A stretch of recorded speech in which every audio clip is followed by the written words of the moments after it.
Olá a todos, tudo bem? Sou Martin Pino e agora vamos tratar um tema muito interessante que trata sobre o reconhecimento pelo Tribunal Superior do Trabalho do vínculo empregatício entre motorista de aplicativo e empresa por aplicativo, neste caso Uber, e de um acórdão de abril deste ano de 2022. Então, mas antes, convido vocês que se inscreverem no canal, derem um like, os seus comentários são muito bem-vindos.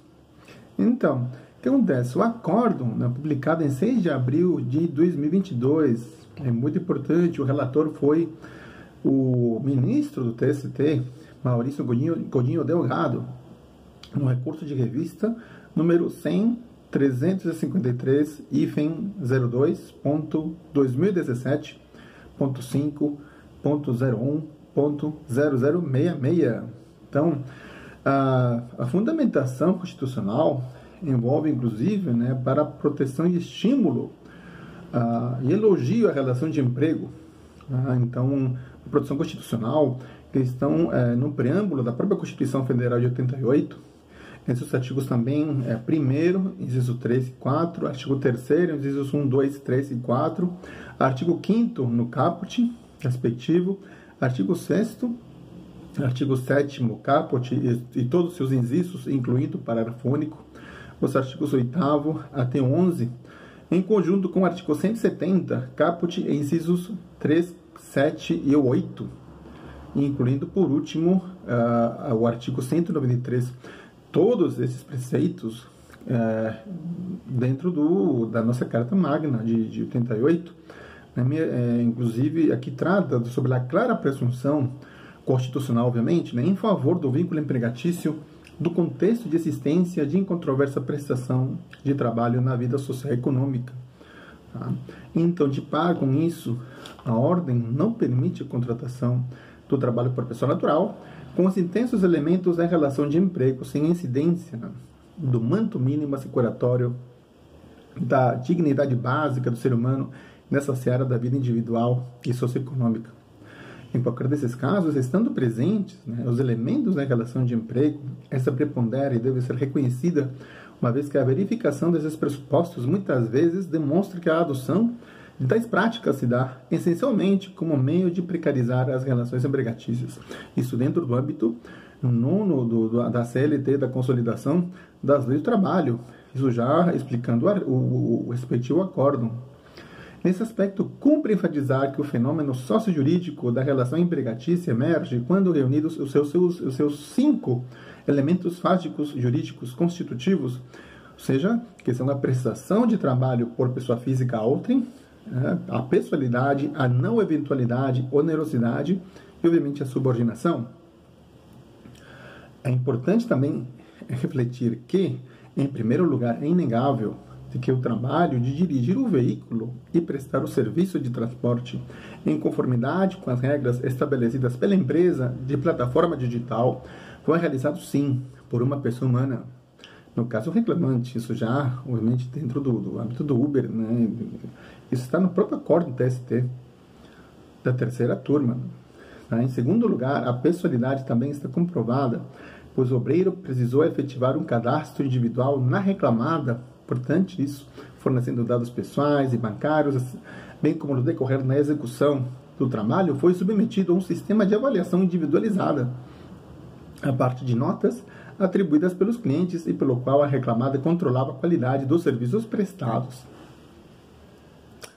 E também é importante que todas as inúmeras e incessantes avaliações feitas pela clientela final referem-se à pessoa física do motorista uberizado, emergindo assim a presença óbvia do elemento fático e jurídico da pessoalidade.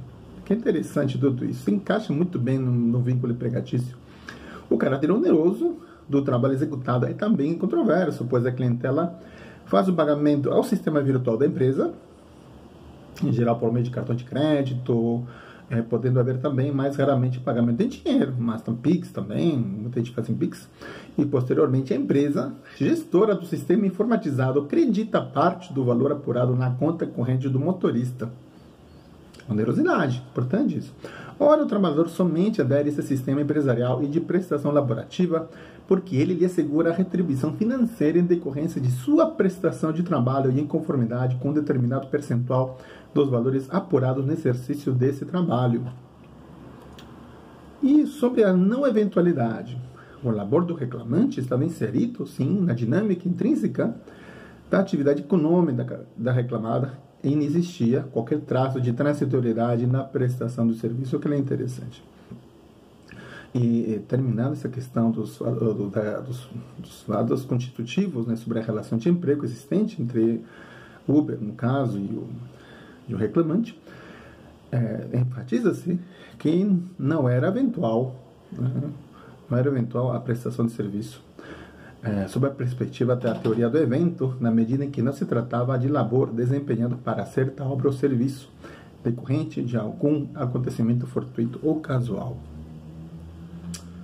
E, por fim, nós temos a subordinação jurídica, que foi efetivamente demonstrada aqui, e está neste acordo, destacando-se as seguintes premissas. Vamos tratar agora das premissas que se extraem desse acordo mesmo, que são incompatíveis com a suposta autonomia do trabalhador na execução do trabalho. Quais são essas premissas, né, que trata esse acordo? Então, vamos então, a reclamada organizava unilateralmente a chamada dos seus clientes passageiros e indicava o motorista para prestar o serviço.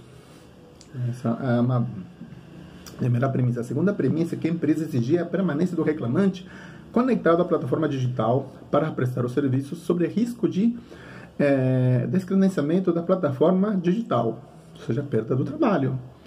Uma terceira premissa é que a empresa avaliava continuamente a performance dos motoristas por meio de um controle telemático e pulverizado da qualidade dos serviços a partir da tecnologia da plataforma digital e das notas atribuídas pelos clientes passageiros ao trabalhador.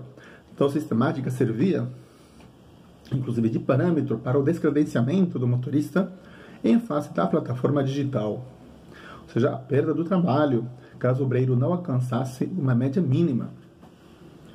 Uma quarta premissa é a prestação de serviços que se desenvolvia diariamente durante o período da relação de trabalho, ou pelo menos com significativa intensidade durante os dias da semana ou das semanas, com minucioso e telemático controle da reclamada. Tinha um controle, sim, né, minucioso e telemático controle da reclamada sobre o trabalho relativamente à estrita observância de suas diretrizes organizacionais pelo trabalhador, tudo efetivado, aliás, com muita eficiência, por intermédio da plataforma digital, que é o meio telemático, e mediante a ativa e intensa, embora difusa, participação dos seus clientes passageiros.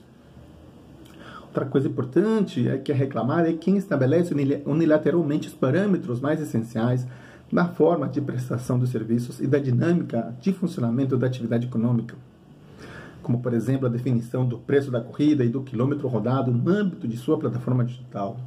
Dentro desse quadro aqui específico, né, se percebe a configuração da subordinação jurídica nas diversas dimensões. Agora vamos tratar sobre quais dimensões que trata esse acordo aqui. Tem uma dimensão clássica em face da existência de incessantes ordens diretas da reclamada promovida por meios remotos e digitais. Isso está no artigo 6º, parágrafo único, parágrafo 1º, aliás, parágrafo 1º da CLT, demonstrando a existência da assimetria, né, e também da assimétrica, né, uma assimétrica dimensão, né, tendo em conta o poder de direção e subordinação. Então, existe aqui um aspecto diretivo, regulamentar, fiscalizatório, disciplinar do próprio poder empregatício. Tem uma dimensão objetiva, tendo em vista o trabalho executado estritamente alinhado aos objetivos empresariais. Uma dimensão estrutural, ou seja, mediante a inteira inserção do profissional contratado na organização da atividade econômica desempenhada pela reclamada em sua dinâmica de funcionamento e na cultura jurídica e organizacional nela preponderante. E por fim, que é muito interessante isso aqui, excelente, por fim, uma dimensão, nessa dimensão, trata sobre a subordinação algorítmica, ou seja, aqui nesse acordo se define o que é subordinação algorítmica.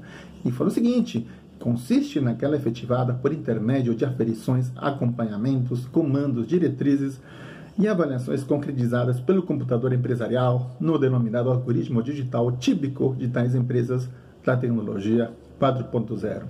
Salienta-se por oportuno que a suposta liberdade do profissional para definir seus horários de trabalho e de folgas para manter-se ligado ou não à plataforma digital, bem como o fato de o reclamante ser detentor e mantenedor de uma ferramenta de trabalho, no caso automóvel, utilizado para o transporte de pessoas, são circunstâncias que não têm o condão de definir o trabalho como autônomo e afastar a configuração de vínculos de emprego. Reitere-se, a prestação de serviços ocorria diariamente com sujeição do autor às ordens emanadas da reclamada por meio remoto e telemático, que está no parágrafo único do artigo 6º da CLT. Havia risco também de sanção disciplinar, ou seja, a exclusão da plataforma em fase da falta de assiduidade na conexão à plataforma e das notas atribuídas pelos clientes passageiros da reclamada. Inexistia liberdade ou autonomia do reclamante para definir os preços das corridas e dos seus serviços prestados, bem como escolher os seus passageiros ou até mesmo criar uma carteira profissional de clientes. Não se verificou o mínimo de domínio do trabalhador sobre a organização da atividade empresarial, que era centralizada metodicamente no algoritmo da empresa digital.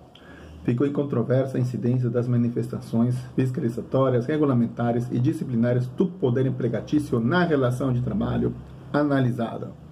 Enfim, já indo para a reta final do vídeo, o trabalho foi prestado pelo reclamante e reclamada mediante remuneração, com subordinação e de forma não eventual. Cabe reiterar que, embora, neste caso concreto, tenham sido comprovados os elementos da relação empregatícia, deve ser considerado que o ônus da prova da autonomia recai sobre a defesa, ou seja, o ente empresarial, já que inequívoca a prestação de serviço. Isso conforme o artigo 818, inciso 2 da CLT, sendo forçoso reconhecer também que a reclamada não se desvencilhou satisfatoriamente de seu encargo probatório. Dessa forma, deve ser reformado o acordo regional para se declarar a existência, sim, do vínculo empregatício entre as partes. Muito importante isso.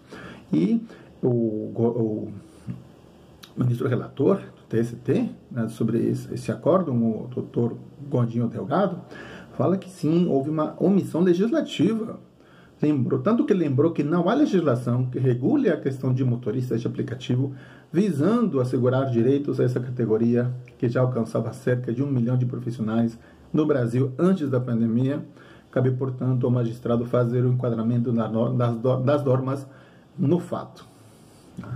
Então, tomara que tenham gostado dessa explicação breve do acordo sobre o reconhecimento pelo próprio TST, no caso de vínculo empregatício entre a empresa Uber, ou pode ser uma empresa por aplicativo, no caso, em geral, com um motorista por aplicativo. Então, desde já agradeço a atenção de vocês e convido vocês a se inscreverem no canal, darem um like, os seus comentários são muito bem-vindos. Muito obrigado.